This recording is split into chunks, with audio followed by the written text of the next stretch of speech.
राज ठाकरे आणि उद्धव ठाकरे एकत्र येण्यासंदर्भात चर्चा सुरू झाल्या आहेत. माझ्यासोबत आहेत गुणरत्न सदावर्ते. आपण त्यांच्याशी बातचीत करूया. कशा प्रकारे बघताय, दोघंही एकत्र येण्यासंदर्भात चर्चा होताना दिसत आहेत. राज ठाकरेंकडनं मुलाखत दिली आणि त्यानंतर त्याला कुठंतरी प्रतिसाद देखील उद्धव ठाकरेंनी दिला. सब कुछ फिल्मी है भाई, सब कुछ फिल्मी है. महेश मांजरेकरला आणणे, त्याच्यानंतर स्वतः प्रोड्युसर बनणे, महेश मांजरेकरला डायरेक्टर करणे है ना, आणि त्यानंतर मग म्हणणे की मी ह्या हितासाठी त्या हितासाठी, की मला समजत नाही स्वहितासाठी बोलून गेले. आणि काय झालं मग तिकडून बोलले उद्धव. काय बोलला उद्धव की बोले महाराष्ट्र हितासाठी आमच्या ह्या कंडिशन आहेत, आमच्या त्या कंडिशन आहेत. मला एक सांगा, दोन गोष्टी आहेत. एक तर फुल टू फिल्मी, फुल राज ठाकरेचा ते नंबर 1 फ्लॉप नंतर हे सुद्धा पब्लिक बॉक्स ऑफिसवर न चाललेला कालचा ड्रामा म्हणणार नाही, शॉर्ट फिल्म म्हणणार नाही आणि सिरियलसुद्धा नाही, परंतु जेमतेम काहीतरी करायचा प्रयत्न झाला आणि तेही मला वाटतं की पब्लिक की ऑफिस में फुल टू फ्लॉप. आणि त्यामुळं राज ठाकरे, तुम्हीच सांगताय पत्रकार, he is not reachable in India. त्याच्यामुळं ठीक आहे. दुसरी महत्त्वाची बाब त्याच्यातली ही आहे की ह्या दोन्ही राजकीय पक्षांचं, मला सांगा, राज ठाकरेच्या पक्षाचं सांगायला गेलं तर बी म्हणतात, बी, ज्याच्यातून दुसरं धान उगवत असते. हे विधानसभेमध्ये आहे का? ते आज लोकसभेमध्ये आहे का? दोन्हीकडं सुद्धा बियाला सुद्धा राज ठाकरेची पार्टी नाही. एक इव्हेंट राज ठाकरे घेतात वर्षभरामध्ये, 2 इव्हेंट, ठीक आहे. तसंच उद्धव ठाकरेचं आहे. उद्धव ठाकरे मामूजान भाईजान, मामूजान भाईजान, गले मिलो भाईजान, गले मिलो भाईजान. आता मला सांगा, त्या उद्धव ठाकरेंना महाराष्ट्र हित म्हणजे त्या गले मिलोवाल्यांसोबत किती समजलंय आणि किती लोकांच्या न्याय हक्कासाठी उभं राहते हे आता लोकांनी सगळं पाहिलंय. उद्धव ठाकरेला मला कोणालाच म्हणायचं नाही डोळ्यात माती कोणाच्या पडली म्हणून, परंतु वक्फच्या नावावर बघा, तिथे माझे हिंदू राष्ट्र भारत म्हणणारे आमचे भाऊ आहेत सोलापूरमधले, किती परेशानीत आहेत ते. म्हणजे जाणून बुजून त्रास दिला जात आहे त्या वक्फच्या नावाखाली लोकांना. जालन्यात तशीच परिस्थिती. अशा प्रकारच्या लोकांसोबत उद्धव आता त्यांच्यासोबत किरकोळ किरकोळ किरकोळ, दोन्ही किरकोळ, राज ठाकरे राजकीय किरकोळ, उद्धव ठाकरे राजकीय किरकोळ, दोन्ही किरकोळ एकत्र येऊन काय काय आमच्याकडे आडत दुकान म्हणतात, होलसेल दुकान म्हणतात, दोन्ही किरकोळ मिळून काय होलसेल दुकान उघडणार आहेत का? आता ती वेळ राहिलेली नाही.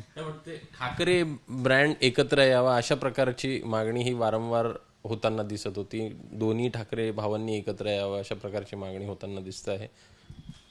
कोणता ब्रँड असता तर काहीतरी हाताला लागलं असतं की. चिन्ह टिकू शकते का? जुग जुग जुग जुग इंजन, हां, किती मतं आहेत. त्याच्यामुळं मला असं वाटतंय की हिंदुत्वापासून ज्या दिवशी बाजूला गेले त्या दिवशी, आणि कालची फार बोलकी प्रतिक्रिया आहे. कुणाची सांगतो मी तुम्हाला, माननीय उपमुख्यमंत्री एकनाथरावजी शिंदे साहेबाची. चल रे कामाचं बोल, चल रे कामाचं बोल. एकनाथरावजी शिंदे साहेबांची अत्यंत बोलकी प्रतिक्रिया आहे. कारण ह्या दोघांवर टाईम घालवणं म्हणजे तुम्हाला सांगतो, पूर्वीच्या काळी वर्तमानपत्रात चित्रलेखा यायचं टाईमपास म्हणून, एक पान असायचं चित्रलेखाचं, म्हणजे त्याच्यामध्ये पिक्चरची म्हणजे एक करमणुकीचं पान असायचं. ते आता एक करमणूक झालेली आहे ना. तर यांना धड भाषा, आणि त्याही पुढं जाऊन मला असं म्हणायचं आहे की राज ठाकरेंचं बँक आंदोलन त्यांनी कसं माघार घ्यावं लागलं, त्यांनी लोकांच्या डोक्यावर खापर फोडलं, लोक दूर गेले त्यांनी स्वतःच दाखवलं. त्यानंतर त्यांनी हिंदी भाषा सक्ती कशी करता ह्याच्यावर बोलले. तेही त्यांना माहीत झालं की ही गोष्टसुद्धा ते शाळेंना टार्गेट करू शकणार नाहीत, कारण तालिबानी देश नाही ना, इस्लामिक स्टेट नाही ना. इथं राज ठाकरेची ती हिंदी भाषेवरली सुद्धा चळवळ चालू शकत नाही. कारण लक्षात ठेवावं, राज ठाकरेंनी स्वतःच जेव्हा महाराष्ट्र नवनिर्माण सेना स्थापन केली, तिथे तुम्ही भारतरत्न डॉक्टर बाबासाहेब आंबेडकरांच्या एका पुस्तकाचं कोटेशन दिलं स्टेट अँड मायनॉरिटीजचं.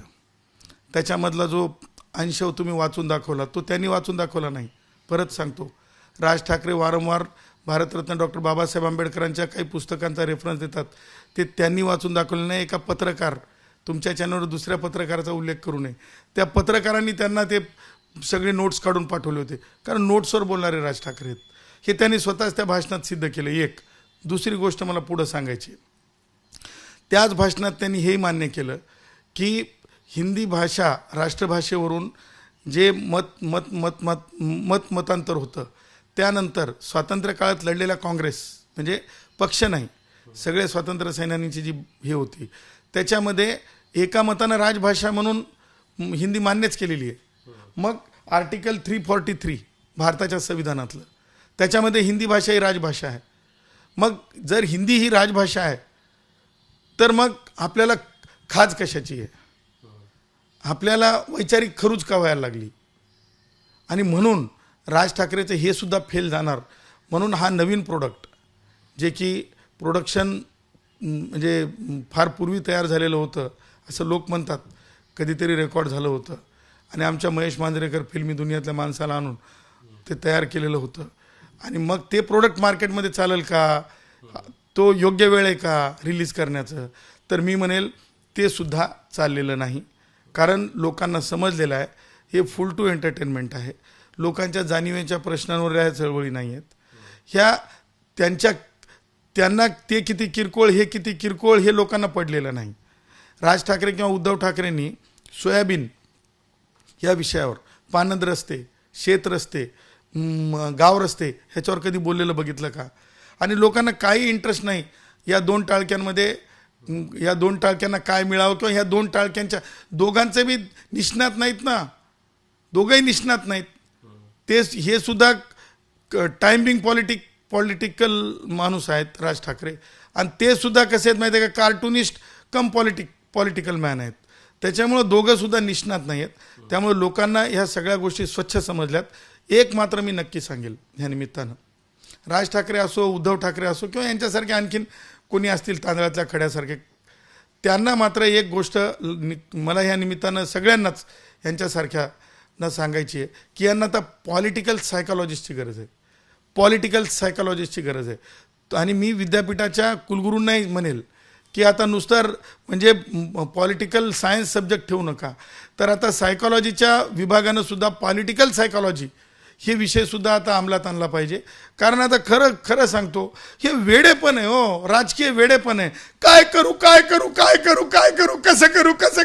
करू, कुठेतरी काहीतरी करू असं होत नाही. आयडिओलॉजिकली तुम्हाला राजकारणात फिट राहावं लागतंय, आणि अनफिट पॉलिटिकल माइंडनं काहीच केलं जाऊ शकत नाही. दोन्हीसुद्धा पॉलिटिकली मला वाटत नाहीत की ते फिट माइंडनं काम करतात.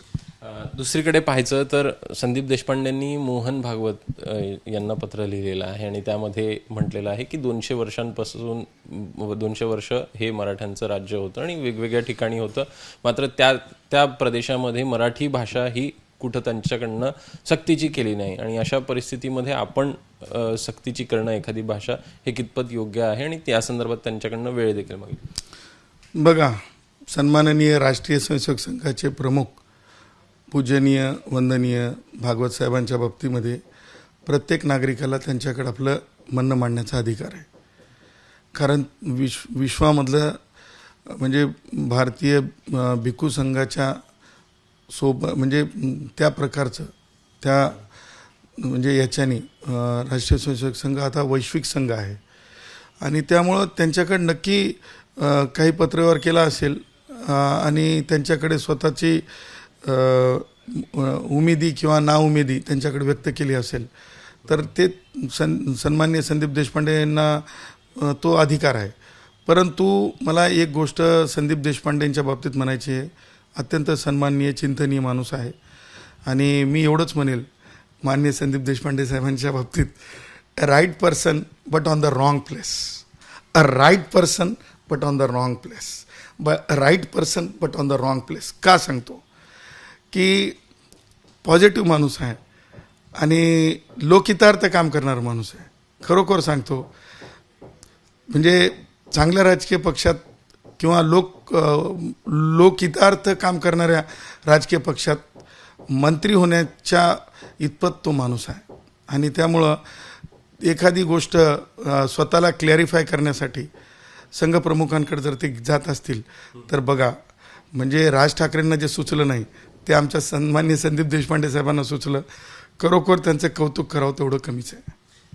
राज ठाकरे या संदर्भात पत्र जे लिहिलं ते उल्लेख पण करतायत की राज्य सरकारकडे या संदर्भात विचारणा व्हावी किंवा मग या संदर्भात मोहन भागवतांनी त्यांना सांगावं म्हणून एकूण प्रमुख म्हणून. मला असं वाटतंय की म्हणजे संघप्रमुखांच्या बाबतीत वंदनीय जे बोललेत पत्रव्यवहारामध्ये, संघप्रमुखांना कोणी डायरेक्शन देण्या इतपत देशामध्ये आज कोणी मोठं नाही. संघप्रमुखांकडं स्वतःच्या व्यथा मांडणं इतपत सन्माननीय संदीप देशपांडे साहेबांचं मी मान्य करतो, परंतु डायरेक्शन देण्या इतपत संघप्रमुखांना कोणीच मोठं नाही. मी तुम्हाला सांगतो, राजकीय कोणताही पुढारी मोठा नाही, कोणत्याच राजकीय पक्षाचा. त्याच्यामुळे मला असं वाटतं की संघप्रमुख हे चिंतनीय आहेत. संघप्रमुखांकडं एक त्या प्रकारचं स्ट्रक्चर आहे, त्याच्यावर संघप्रमुख योग्य ते निर्णय करतील किंवा संघप्रमुखांचा तो डोमेन आहे. त्यामुळं संदीपनी स्वतःची व्यथा, स्वतःचा क्राय, संदीपजींनी म्हणजे मला माहिती नाही संदीप यांनी स्वतः ते पत्र लिहिलंय ॲज ए मुंबईचे अध्यक्ष म्हणून की नाही, मुंबईचा अध्यक्ष म्हणून की संदीपजींना लिहायला सांगितलंय राज ठाकरेचा तो क्राय ते संदीपच सांगू शकतील. धन्यवाद बातचीत केल्याबद्दल. कॅमेरामॅन विजय देसाईसह अभिषेक खंडाळ, एबीपी माझा, मुंबई. एबीपी माझा, उघडा डोळे बघा नीट.